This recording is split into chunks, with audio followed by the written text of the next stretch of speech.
Hi guys, നമ്മുടെ engagement anniversary ആയിരുന്നു. അപ്പോൾ നമ്മളൊന്ന് പുറത്തൊന്ന് ഡിന്നർ പോയി കഴിക്കാമെന്ന് വിചാരിച്ചു. അപ്പോൾ നോക്കിയപ്പോൾ നമ്മുടെ ഫ്ലാറ്റിനടുത്ത് തന്നെ കുറച്ച് ഹൈവേയിലോട്ട് മാറിയിട്ട് ഹൈവേ റെസ്റ്റ് എന്ന് പറഞ്ഞൊരു കഫേ ഉണ്ട്. അത്യാവശ്യം നല്ലൊരു ആംബിയൻസ് ആണ് ഇവിടെ. അധികം റഷില്ല, എന്നാലും നല്ലൊരു ആംബിയൻസ് ഉള്ള കഫേയാണ്. ഇതുകൊണ്ട് ഹാങ് ചെയ്തിരിക്കുന്ന ഓരോ വാൾസിൽ നിന്നും അങ്ങനത്തെ ഒരു ചെയറിൻ്റെ ടൈപ്പാണ് ഇവിടെ ഉള്ളത്. സ്വിങ്ങിൻ്റെ ടൈപ്പുള്ള ചെയർസാണ്. അത്യാവശ്യം നല്ലൊരു ആംബിയൻസ് ആണ് കേട്ടോ.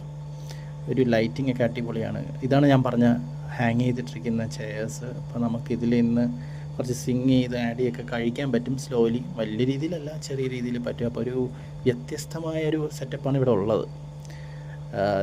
അതായത് ഇപ്പോൾ അതിൽ നിന്നൊരു ഒരു മോഡേണും ആർക്കിടെക്ചർ, അവരൊരു ഓർത്തഡോക്സ് മിക്സ് കൊണ്ടുവന്നിട്ടുണ്ട്. അപ്പോൾ അതിൻ്റെ ഒരു നല്ലൊരു വൈബുണ്ട് അകത്ത്. ഇത് ഞങ്ങൾ എന്താ പറയുക, മഷ്റൂമിൻ്റെ ഒരു സ്റ്റാർട്ടർ ഓർഡർ ചെയ്തിരുന്നു. അതിന് മുന്നേ കുറച്ച് എന്താ പറയുക, ഷാർജ ഷെയ്ക്സ്, അതുപോലെ മൊജീറ്റോസ് ഓർഡർ ചെയ്തിട്ടുണ്ട്. അത്യാവശ്യം നല്ല ടേസ്റ്റ് ആയിരുന്നു. ചൈനീസ് ഐറ്റമായിട്ടുള്ള ഷെസ്വൻസ് ഹക്ക നൂഡിൽസ് ഓർഡർ ചെയ്തിട്ടുണ്ട്. പിന്നെ പനീർ ബട്ടർ മസാല ഓൾസോ. എല്ലാം ഒരു അത്യാവശ്യം നല്ലൊരു വൈബും നല്ല ടേസ്റ്റും ആയിരുന്നു. ഒരു പ്രോപ്പർ ഡിന്നർ പുറത്തുനിന്ന് ഒരു കഫേയിൽ നിന്ന് കഴിക്കുന്ന ഒരു ഫീലായിരുന്നു. നല്ല രസമായിരുന്നു, പൊളിയായിരുന്നു.